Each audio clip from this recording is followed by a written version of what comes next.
Heavy Rain is a game that has emphasized emotions a lot. Why have you decided to put so much emphasis on emotions in a game? You know, when you get older, you don't want to play the same games again. I play games since pretty much game exists, and I reached the conclusion that all games were still pretty much the same than 20 years ago. And they are still based on the same basic primal emotions, which are fear, stress, adrenaline, competition, frustration.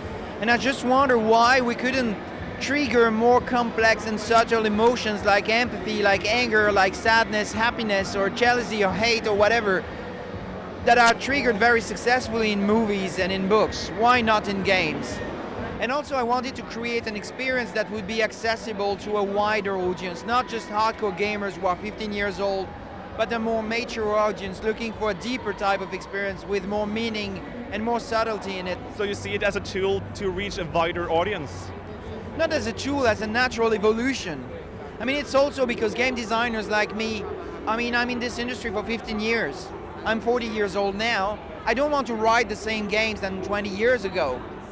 I have different centers of interest. I want to talk about different things. Maybe I want to tell things that I think are important, that are really proper to my life or my personal experience. These things I want to share or to write about this.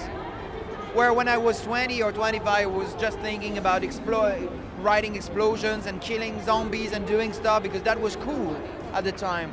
Now I feel the need to write something that has a meaning. How far I would be prepared to go for love. Sometimes it's better not to know.